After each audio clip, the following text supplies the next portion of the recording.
नमस्ते, मैं doctor Nikhil Gosavi, director and chief embryologist, embryonic fertility and IVF centre, Pune. दोस्तों, आज हम जानेंगे आईवीएफ प्रक्रिया के बारे में। ये आईवीएफ प्रक्रिया विकसित कब हुई, आज तक उसमें रीसेंट एडवांसेस क्या आए हैं, आईवीएफ प्रक्रिया की कैसे जाती है और आईवीएफ सक्सेस रेट की कैसे रहता है। तो सबसे पहले हम जानते हैं आईवीएफ की हिस्ट्री के बारे में। 25 जुलाई 1978 को दुनिया की पहली टेस्ट ट्यूब बेबी यानी कि लुइस ब्राउन का जन्म हुआ और इस संशोधन के लिए डॉक्टर स्ट्रेप्टो और डॉक्टर एडवर्ड्स को सन 2010 में नोबेल प्राइज़ इन मेडिसिन भी मिला। इसके बाद ईयर 1978 से लेके आज तक पिछले 43 ईयर्स में 8 मिलियन से ज़्यादा टेस्ट ट्यूब बेबी पूरे वर्ल्ड में पैदा हुए हैं। अब जानते हैं इनफर्टिलिटी के या फिर वंध्यत्व के प्रकार।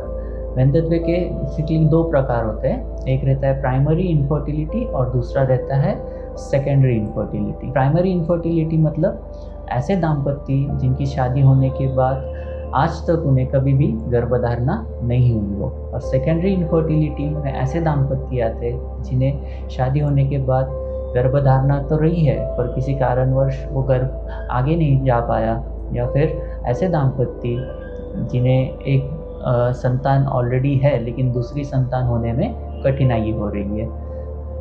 अब हम जानेंगे वंध्यत्व के कारणों के बारे में। अगर किसी भी दाम्पत्य को गर्भधारणा या फिर प्रेगनेंसी नहीं ठहर रही है तो ये सिर्फ स्त्री की जिम्मेदारी नहीं रहती है, पुरुष का भी बराबर योगदान रहता है उसमें।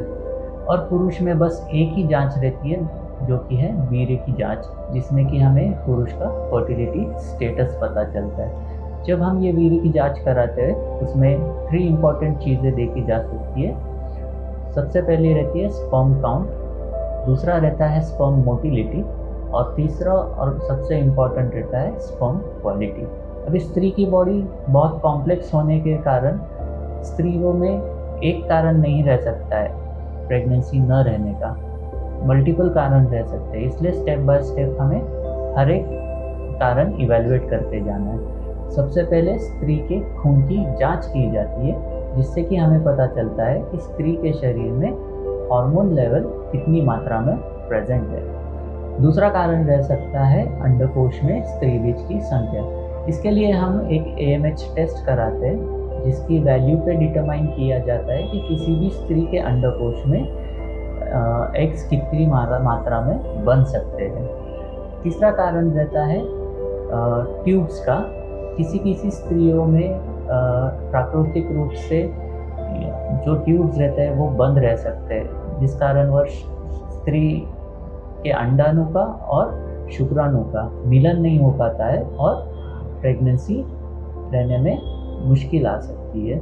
चौथा कारण रहता है यूट्राइन फैक्टर, जिसमें कि स्त्री की बच्चादानी में कोई कमतरता हो, जैसे कि फाइब्रॉइड्स रहना या फिर पॉलिप रहना या फिर गर्भाशय का अस्तर सही तरीके से न बनना। ये सारी चीज़ें इवैल्यूएट होने के बाद ही हमें पता चलता है कि किसी भी दाम्पत्य को प्रेगनेंसी क्यों नहीं रह रही है। जब भी हम वीर्य या शुक्राणु की जांच कराते हैं तो उसमें सबसे पहले शुक्राणु का काउंट देखा जाता है। नए WHO गाइडलाइंस के अकॉर्डिंग ये शुक्राणु का काउंट अराउंड 16 मिलियंस तक या 16 मिलियन से ज़्यादा रहना ज़रूरी होता है। फिर आता है शुक्राणु की हालचाल या शुक्राणु की मोटिलिटी। शुक्राणु की मोटिलिटी इम्पॉर्टेंट रहती है क्योंकि जब भी कोई दाम्पत्य संबंध रखता है तो ये शुक्राणु आपके वजाइना से ट्रैवल करके आपके ट्यूब से होकर अंडाणु तक पहुंचते हैं। इसलिए शुक्राणु में ग्रेड 3 एंड ग्रेड 4 मोटिलिटी रहना भी बहुत ज़रूरी रहता है। तीसरी चीज़ है स्पर्म क्वालिटी या फिर शुक्राणु की गुणवत्ता। अब किसी भी सैंपल में हमें नॉर्मल शुक्राणु की मात्रा कितनी है ये देखना भी बहुत ज़रूरी होता है। WHO के अकॉर्डिंग मिनिमम अपने लिए 4% नॉर्मल शुक्राणु रहना ज़रूरी है, जिससे कि आप नैसर्गिक या प्राकृतिक रूप से गर्भधारणा कर सकते हैं। अगर इससे कम आपकी शुक्राणु की क्वालिटी रहती है या फिर नॉर्मल शुक्राणु की मात्रा रहती है तो आपको असिस्टेड रिप्रोडक्टिव टेक्निक्स का सहारा लेना पड़ता है प्रेगनेंसी रहने के लिए। फिर वो चाहे आप IUI कर सकते हो या फिर IVF करा सकते हो। अगर आप नॉर्मल शुक्राणु देखोगे तो उसके 3 हिस्से में उसको बांटा जाता है। पहला हिस्सा रहता है हेड, जिसको कि एक 40 to 70% एक्रोजोम रीजन से कवर किया जाता है। दूसरा पार्ट रहता है मिड पीस, जिसमें कि माइटोकॉन्ड्रियल DNA रहता है, जो कि शुक्राणु को एनर्जी प्रोवाइड कराता है या फिर उसको पावर हाउस बुलाते हैं, जिससे कि शुक्राणु को ऊर्जा मिल सके। तीसरा पार्ट रहता है शुक्राणु की टेल, जो कि शुक्राणु को फ्लैजेलर मूवमेंट से एक जगह से दूसरी जगह में मूव होने के लिए मदद करती है। अब हम जानेंगे ART का फर्स्ट लाइन ऑफ ट्रीटमेंट के बारे में। किसी भी दाम्पत्य को अगर प्रेगनेंसी नहीं रह रही है तो फर्स्ट लाइन ऑफ ट्रीटमेंट बोल के हमने IUI ट्रीटमेंट सजेस्ट करते हैं। जब भी किसी स्त्री को IUI कराना होता है तो उसके शरीर में 1 या 2 एग्स हम बढ़ाते हैं।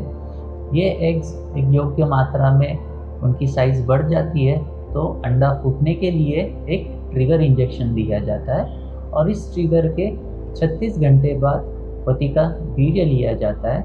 इस वीर्य में से नॉर्मल हेल्दी शुक्राणु जो है वो हम सेपरेट करते हैं वॉशिंग प्रोसेस के द्वारा, और ये वॉश्ड शुक्राणु जो रहता है वो हम स्त्री की बच्चादानी में इंसेमिनेट करते हैं। अगर आप IUI के सक्सेस रेट के बारे में देखोगे तो IUI का सक्सेस रेट ये 15 to 20% ही रहता है, क्योंकि इसमें हम सिर्फ शुक्राणु की क्वालिटी के बारे में ही ज़्यादा इंफॉर्मेशन पा सकते हैं। लेकिन वो शुक्राणु स्त्री की बच्चादानी में इंसेमिनेट करने के बाद बॉडी में वो शुक्राणु स्त्री बीज से मिल पा रहा है या नहीं, या फिर आपका भ्रूण किस क्वालिटी का तैयार हो रहा है, ये सब चीज़ें अपने लिए अननोन रहती है। किसी भी दाम्पत्य का अगर बार बार IUI कर या फिर 2 से 3 IUI करने के बाद भी बच्चा नहीं ठहरता है तो हम आगे उन्हें एडवांस IVF ट्रीटमेंट की सलाह देते हैं या फिर टेस्ट ट्यूब बेबी की सलाह देते हैं। अब हम जानेंगे IVF प्रक्रिया के बारे में। जब हम IVF प्रक्रिया कराते हैं तो किसी भी दाम्पत्य या फिर किसी भी स्त्री को उनके माहवारी के दूसरे दिन पर हम उन्हें बुलाते हैं। इस दूसरे दिन से उस स्त्री को हार्मोनल इंजेक्शंस शुरू किए जाते हैं, जो कि अगले 10 से 12 दिन उस स्त्री को लेने होते हैं। और 10 से 12 दिन के बाद सोनोग्राफी में अगर उनकी फॉलिकल का साइज़ 18 से 20 mm तक हो जाता है तो उन्हें एक मैचुरेशन के लिए एक ट्रिगर दिया जाता है। इस ट्रिगर के 36 घंटे बाद जो भी स्त्री बीज उस स्त्री के शरीर में बढ़ रहे हैं उसको हम सोनोग्राफिक गाइडेंस की मदद से एक नीडल द्वारा एक ट्यूब में कलेक्ट कर लेते हैं। फिर ये ट्यूब लैब में प्रोसेस की जाती है, जिसमें से ब्लड सेल्स सेपरेट किए जाते हैं, आपके एग्स सेपरेट किए जाते हैं, और ये एग्स को क्लीन करके फिर उन्हें लैब में कल्चर किया जाता है। इसी दौरान पति का वीर्य सैंपल भी लिया जाता है। उस वीर्य सैंपल से शुक्राणु हम सेपरेट करते हैं। जो भी अच्छी क्वालिटी के शुक्राणु रहते हैं उनको सेपरेट करके एम्ब्रियोलॉजी लैब में ट्रांसपोर्ट किया जाता है। एम्ब्रियोलॉजिस्ट फिर स्त्री बीज और शुक्राणु को निषेचन करते हैं या फिर उनका फर्टिलाइजेशन करते हैं और उससे भ्रूण तैयार करते हैं। इस भ्रूण को फिर अगले 5 दिनों तक लैब में कल्चर किया जाता है, और 5वें दिन जो भी अच्छी क्वालिटी के ब्लास्टोसिस्ट एम्ब्रियोज बनते हैं उसमें से 1 या 2 ब्लास्टोसिस्ट एम्ब्रियो हम उस स्त्री की बच्चादानी में प्रत्यारोपित करते हैं या फिर ट्रांसफ़र करते हैं। अब हम जानेंगे IVF में एडवांस टेक्निक के बारे में। तो सबसे पहले एडवांस टेक्निक है ICSI या फिर इंट्रा साइटोप्लाज्मिक स्पर्म इंजेक्शन। अब जैसे कि नाम ही सजेस्ट करता है कि इंट्रा साइटोप्लाज्मिक मतलब अंडाणु के साइटोप्लाज्म में शुक्राणु को डिपॉजिट करना। इस टेक्निक में एक होल्डिंग नीडल द्वारा उस स्त्री बीज को पकड़ा जाता है, और दूसरी नीडल जो रहती है जिसे कि हम इंजेक्शन नीडल बोलते हैं, इस इंजेक्शन नीडल द्वारा एक हेल्दी नॉर्मल शुक्राणु उस स्त्री बीज के साइटोप्लाज्म में इंजेक्ट किया जाता है। इस टेक्निक को हम ICSI टेक्निक बोलते हैं। नेक्स्ट एडवांस टेक्निक है ब्लास्टोसिस्ट कल्चर। ब्लास्टोसिस्ट कल्चर मतलब जो भी अपने गर्भ लैब में विकसित हो रहे रहते हैं, इनको एक्सटेंडेड कल्चर करना, मतलब 5 दिनों तक लैब में ग्रो करना। ये क्यों किया जाता है? जब तक कि गर्भ अपने ब्लास्टोसिस्ट स्टेज तक नहीं जाएंगे, तब तक वो गर्भ में गर्भधारणा करने की क्षमता नहीं रहती है। इसलिए जो भी गर्भ अपने ब्लास्टोसिस्ट तक जाते हैं, उनमें प्रेगनेंसी का रेट ये हायर साइड पर रहता है, और हमें एम्ब्रियो सिलेक्शन करने में भी मदद मिल सकती है। इसलिए ब्लास्टोसिस्ट एम्ब्रियो ट्रांसफ़र का प्रेगनेंसी रेट भी हायर साइड पर रहता है। नेक्स्ट एडवांस टेक्निक है लेज़र असिस्टेड हैचिंग। इस टेक्निक में लेज़र का उपयोग किया जाता है एम्ब्रियो को हैच करने के लिए।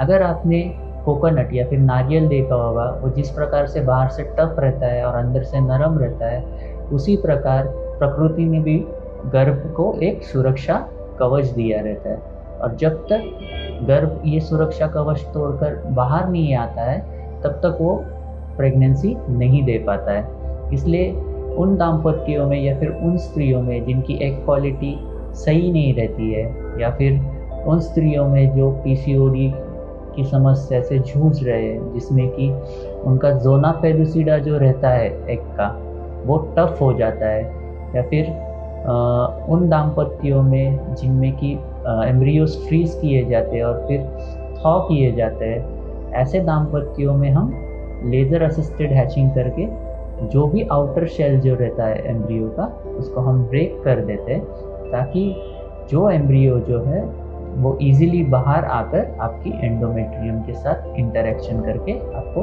प्रेगनेंसी दे सके। अगर ये सारी एडवांस टेक्निक्स हम अपनी आईवीएफ ट्रीटमेंट में यूज़ करते हैं, तो काफ़ी हद तक अपना आईवीएफ सक्सेस रेट भी इम्प्रूव होने में मदद मिलती है। अगर आपको इन एडवांस टेक्निक के बारे में कुछ और जानकारी चाहिए होगी, तो हमें प्लीज़ कमेंट बॉक्स में कमेंट कीजिए, हम आपकी पूरी सहायता करेंगे। नमस्ते।